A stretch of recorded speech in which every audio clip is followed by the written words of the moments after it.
In the summer of 1999, 3 Maryland film fans attended an advanced preview of the little-known indie film, The Blair Witch Project.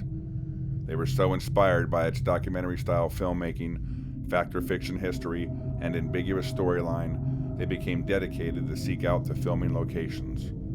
Are Eileen Trakel, Rustin Parr, and Ellie Kedward real, or just manifestations of great storytelling? Find out in our Blair Witch adventure. Today we're going to be visiting 3 of the main locations used in filming the Blair Witch Project: Burkittsville, Coffin Rock, and the infamous Rustin Parr house. We will also pay a visit to Tappy East Creek and stop off at Black Rock Road. You may have noticed some of the witch symbols hanging here for our video this morning. These are actual props acquired at the Rustin Parr house. How did we find his home, you ask? Good question. We were fortunate enough to attend an advanced screening of the movie in Baltimore on June the 30th, which was also attended by the directors Eduardo Sanchez and Daniel Myrick. After the film, the directors did a Q&A session with the audience, during which time they were asked about the location of the house. They gave some very general directions, and with some legwork and research on our part, we were able to pinpoint the exact location 3 days later. Well guys, the sun will be up in about an hour, so let's head to our first location, Burkittsville, Maryland.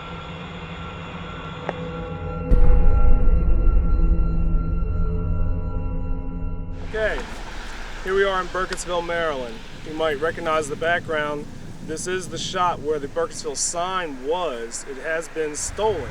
Basically, we're pretty much standing where the sign would be. So if you could just picture our heads as the sign, that would be the general shot you get from the beginning of the movie. So we just wanted to start off where they started off. And here we are in Burkittsville, and the next stop is the cemetery.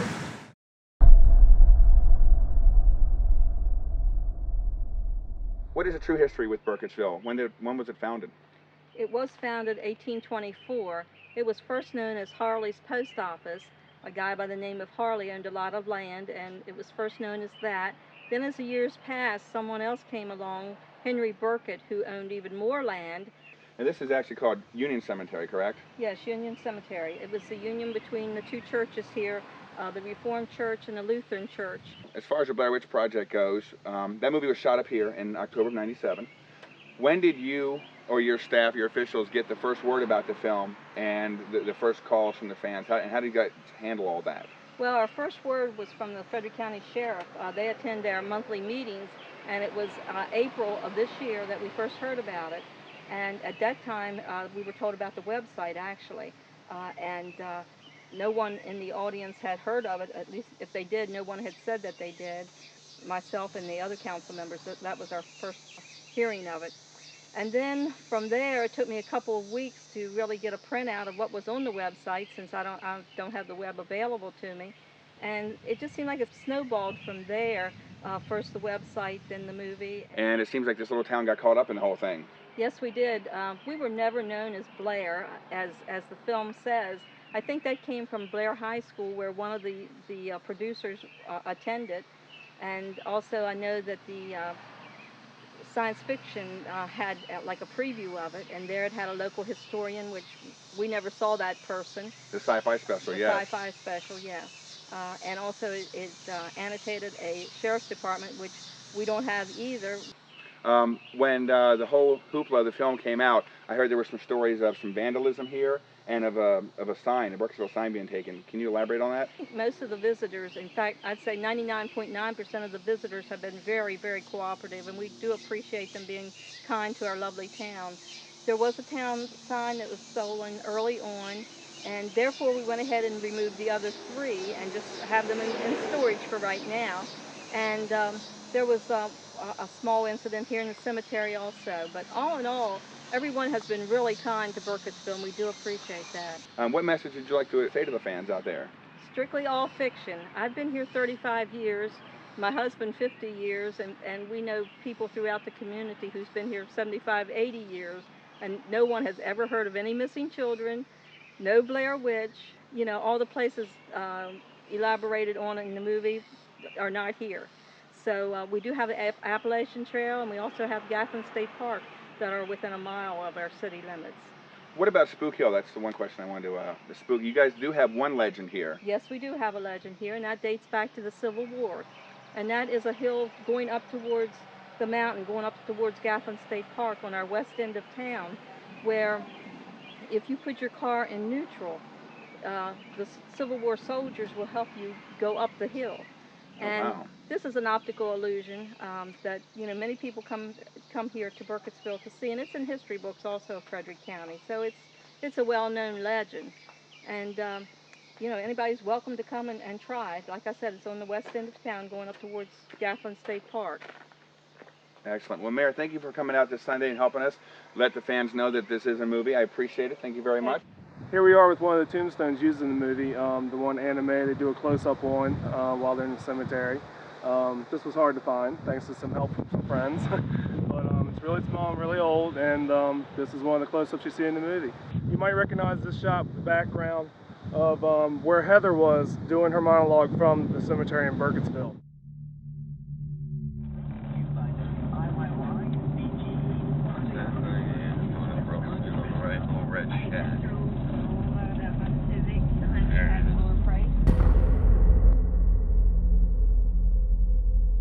Here we are at Seneca Creek State Park. We just got back from Burkittsville.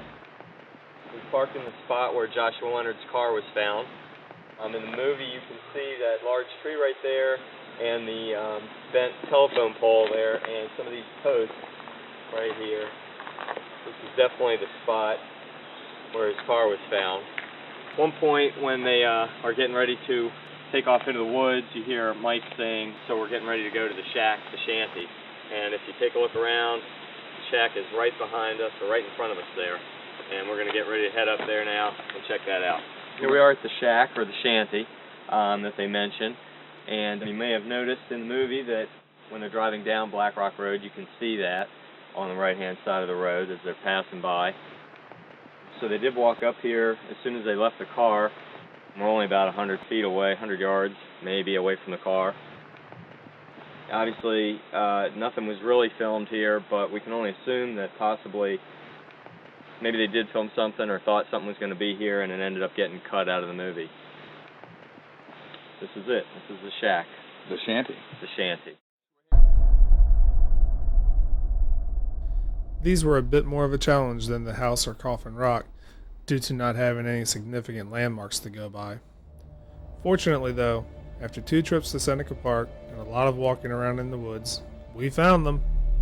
Ironically enough, they were only about 100 yards off of Black Rock Road into the woods. The one exception was the rock pile in the tree. Due to weather and time, the branches holding the rocks had since broken and the rocks had fallen to the ground. It took about an hour and 45 minutes, but we found it, the log. We had come across a couple we weren't sure about, but as soon as we saw this one, it was obvious that this was the one in the film. So we're here at the next destination off of Black Rock Road. This is East Tappy Creek. Actually, it's not. It's Great Seneca Creek. Great Seneca Creek. This is what they used. And the story goes that in the 1800s, a little girl named Eileen Treacle was down here at the shoreline of the creek, and 11 witnesses saw her being pulled down into the creek by a pale, ghostly hand. And 2 weeks following, the water was really oily, and there was thick figures in the water, and it was undrinkable. This is in Seneca Creek Park, and again, this is what they used for Tappy East Creek. Eileen Treacle was never found, or that's how the story goes. All right, let's go to Coffin Rock. And here we are at Coffin Rock. This is the spot where Heather was reading the passage from about the search party. As you recall, in the movie, a girl named Robin Weaver disappeared near this spot, and the first search party that was sent out to find her was found disemboweled here at Coffin Rock. We have not found anyone to confirm or deny whether or not this spot is actually called Coffin Rock, or if the directors made it up. When Heather Donahue was reading from her journal at this cliff, she had one paragraph in her journal that pretty much summed up the whole thing. When the searchers came here, they came prepared to find death. What they found was the desecration of humanity on a point known by the trappers as Coffin Rock. This is Coffin Rock, and this is where it all happened. Actually, no, it didn't. It's a movie, and this is a little part that they filmed it. And from here, we're going to go find Rustin Parr's house. So, if you're still with us, let's go. Okay, here we are at our final location, the infamous Rustin Parr house in the woods of Tapsco Park here in Maryland. Just so you guys know, any avid Blair Witch fans out there, you may notice a little discrepancy in the story, where in the movie, the kids go in the house and then meet their demise in the basement, but on the sci-fi special, the Maryland anthropologist states that the duffel bag containing the films and the audio was found in a level of soil below the foundation of a burnt down house. In 1941, it was said also in the sci-fi special that Rustin Parr's house was burnt down after he was tried and convicted, which leads us to believe the fact that, one, when the kids come up here, this is Rustin Parr's house, but it's really not there. It's a ghost house. Which ties in the supernatural element of the witch. Exactly. Evidence of the Blair Witch is all around us, and this is another symbol of the Blair Witch cult we found outside the property of the house, one of many from our excursion. And at this point, we're going to take a trip inside Rustin Parr's house. When the actors were driven from Seneca Creek Park to Tapsco Park, they had no idea they were coming upon a house, and their reactions were genuine. You can see that electrical cord there. Yeah, in the movie you can notice it almost looks like a noose Yeah. at night. You just see this hanging by the door. One of the first scenes you see when they come in the door is the fireplace, but in the movie it's still intact. Totally squared off, the walls intact and everything. You can clearly see on Heather's camera the bookshelf right here. When she walks in, there's a nice long shot of the fireplace and that. Also note that more evidence that the production people wanted you to see children artifacts. We have a shoe right there. There's a shoe up on the next level.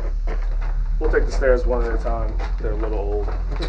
It appears in every entranceway of the house, either door or window, there's demonic writing, which means that they're either trying to keep evil in or to keep evil out of all the entranceways.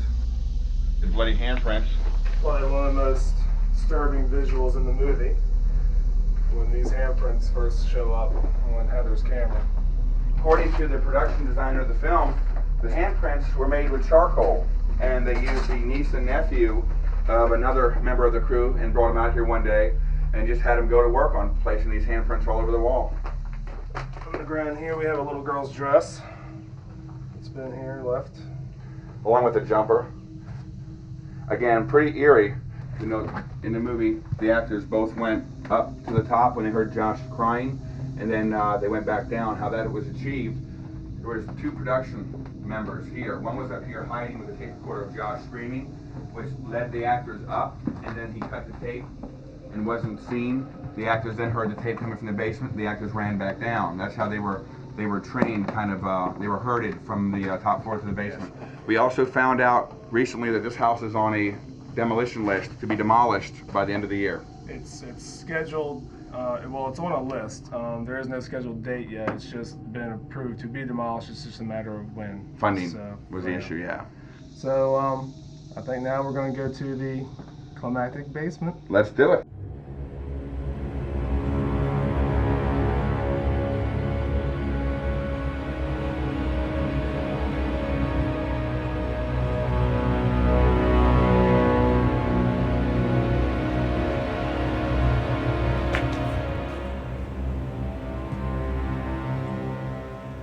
Here we are in the basement of Rustin Parr's house.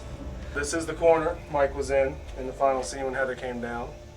They also used the basement floor for photos for the investigation, the uncensored investigation of the 7 children that were murdered by Rustin Parr, and this is where they filmed it, and you can actually see some of the sticks left from that. They would have these as markers, these slats right here, just stuck in the dirt. That's the bear from outside. When we first came here, this bear was actually outside in the grass by the front porch. I don't remember seeing this rabbit myself anywhere. No. How they got down here? I don't know. Ellie, maybe? You be the judge. Again, very impressive, very claustrophobic, and just kind of imagine the state that the actors were in. They were in the woods for 5 days, and they were totally isolated from outside contact except for the notes that were given to them by the directors. On the last day, the production designer drove them from Seneca Creek Park to here, Patapsco Park, and they set them up in a little camp area about 100 yards behind the house. Again, they did not know they were going to find a house, and they did not know how to react at that point. They were just given direction to come this way. When they found the house, their reactions were genuine. when they came in, they were directed again by audio tape, like I mentioned, to go up and to come down.